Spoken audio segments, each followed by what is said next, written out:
quiet in here? I gotta be honest. It's easy to think about peace as a bubble. Ignoring the world so that you can chill out and get a little you time. Or maybe you think of peace as a simple agreement. You do your thing, I do mine. Then we don't have to worry about each other's problems or the ways we're different from each other. Or you might see peace as a big, grand thing. General, this treaty officially ends all wars. But true peace doesn't look like any of that. True peace is messy. It takes hard work and creativity. It says, how can I listen to you first before I speak? It says, how can I learn what it's like to walk in your shoes before I try to fix it? How can we get creative to find a way through? See, when you do the hard work of making peace, others can see God at work in you. That's why making peace is an amazing way to worship God with your life. Because worship, it's about more than just singing loud. It's all about living loud.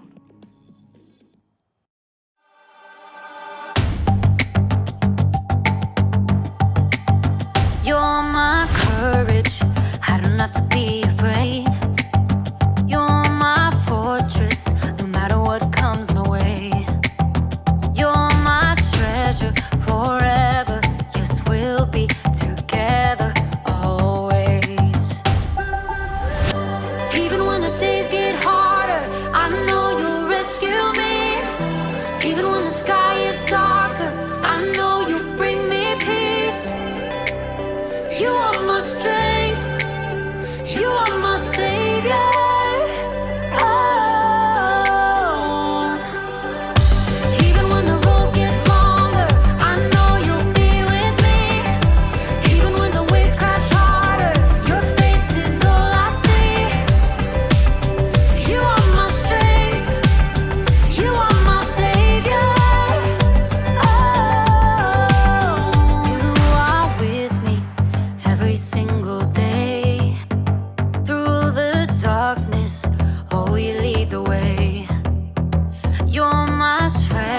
Forever, yes, we'll be together always. Even when the days get harder, I know you'll rescue me. Even when the sky is darker, I know you'll bring me peace. You are my strength, you are my savior.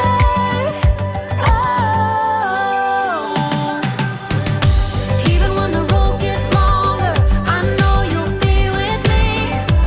Even when the waves crash harder, your face is all I see. You are my strength, you are my savior. Every time I fall, you pick me up. You fight for me, you overcome. You bring me peace, you give me love. For you I sing, to you I run. I praise your name for all you've done. You are my strength, you are my savior.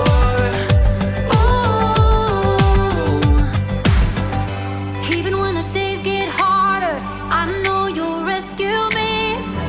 Even when the sky is darker, I know you'll bring me peace. You are my strength, you are my savior.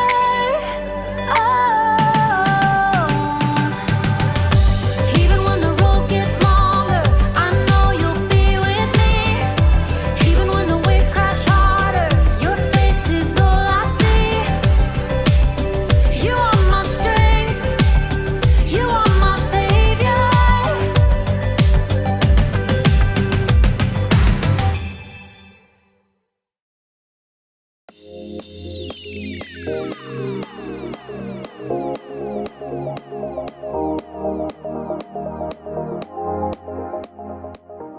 Hi, it's your boy Jacob, and today we're talking about peace. Peace is proving you care more about each other than winning an argument. So, if you had an argument with someone and you feel like that relationship is broken, peace can help you rebuild that relationship. It's like building a bridge. Bridge, bridge, bridge. Bridge, bridge. You can build a bridge out of anything. Legos, popsicle sticks, spaghetti, and even trash. Sometimes we throw things away without thinking about how much we really need them. So I'm going to recycle this big, beautiful bin of garbage by building a bridge. Let's do this!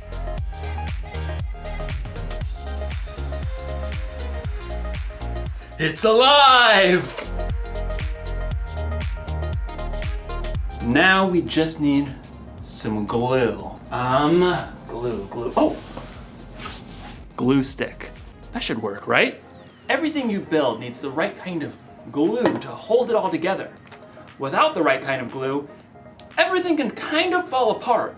Now, ladies and gentlemen, I present to you the Recycle Bridge!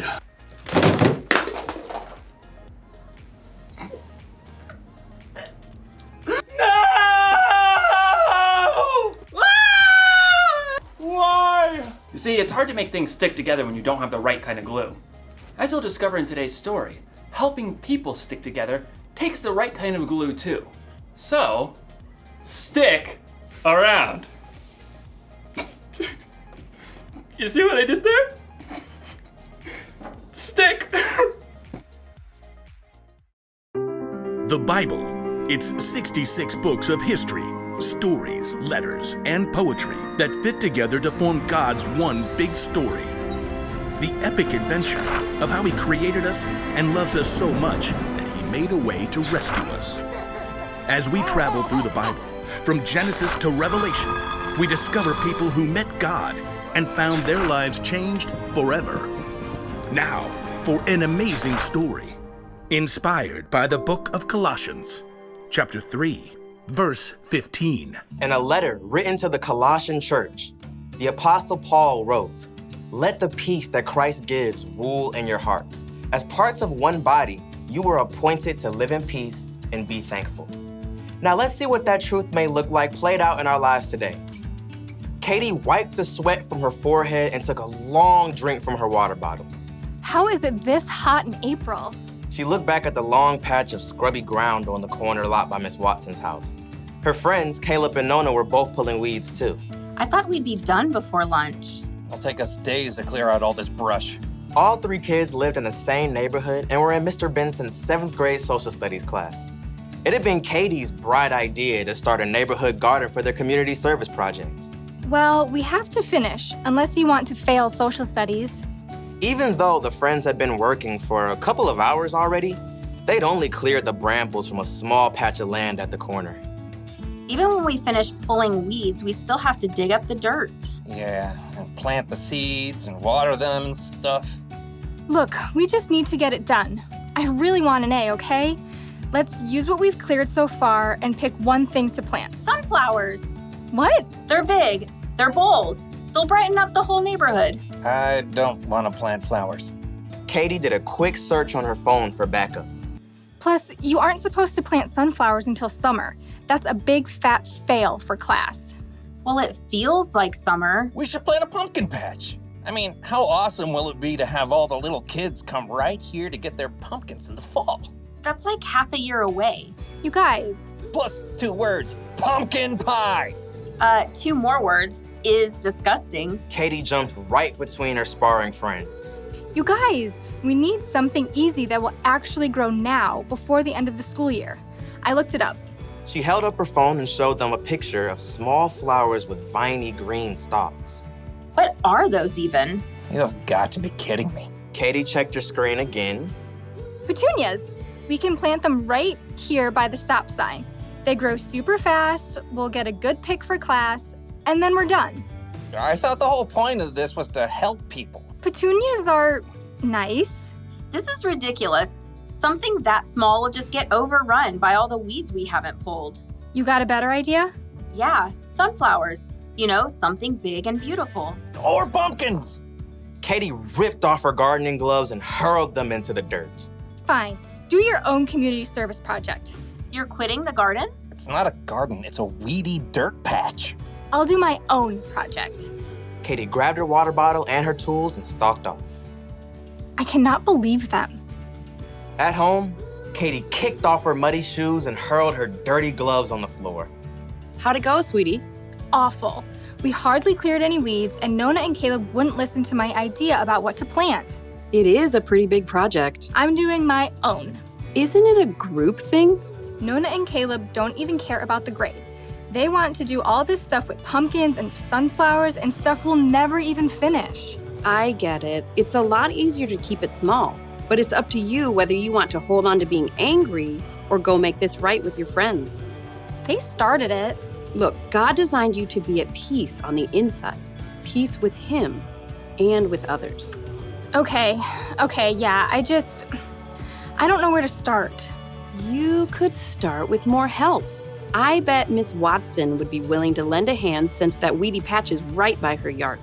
Maybe. Oh, and Mrs. Garcia is always trying to start a garden in their backyard, but she says it's too shady. Maybe she'd like to help. Katie nodded slowly. After lunch, she took a trip around the neighborhood and spotted Caleb shooting some hoops in his driveway. Then she dragged him across the street to knock on Nona's door. You realize I don't want to talk about this? I don't want to talk about this. Just give me a minute. Both of you, please. Caleb and Nona stared at Katie, arms crossed. I'm really sorry. I got so stuck on making an A that I didn't listen to your ideas. I was just so hot and frustrated. Katie's friends waited. I talked to Mrs. Watson and the Garcias and that family with the little kids by the stop sign. They all want a garden, like a big vegetable garden. They want to help us. Really? We could clear the lot pretty fast with that much help. And we can plant everything, tomatoes and beans and carrots and sunflowers and pumpkins and whatever people want to eat. We'll have to help keep it up over the summer though. All the way to pumpkin season. Exactly. Okay, I'm in. Caleb gave Katie a high five. Then they both turned to Nona. She hesitated. Okay, sure, but you're not gonna get me to eat pumpkin pie, because sweet potato is way better. Deal. The Garcias can help out tomorrow afternoon, so we can get back to it then. Katie headed home, relieved that she was on good terms with her friends again and at peace on the inside. She was living out the truth of Paul's words. Let the peace that Christ gives rule in your hearts.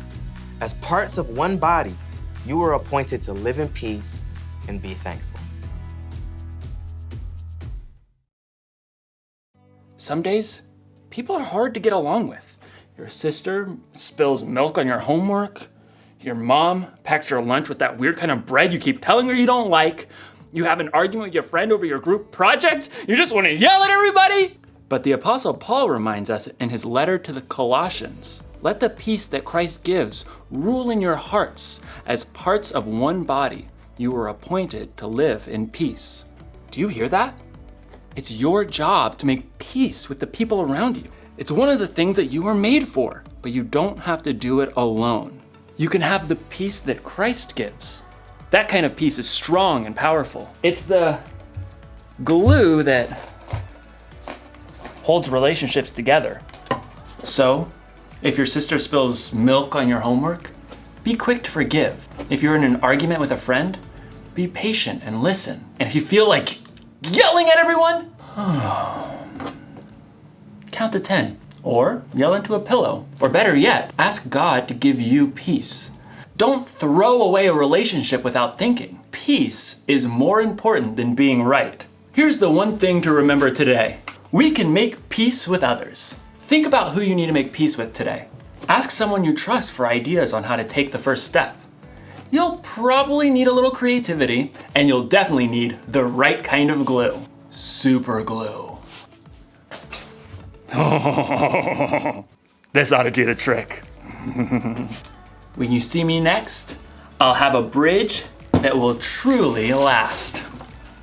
Well, I'll see you next time.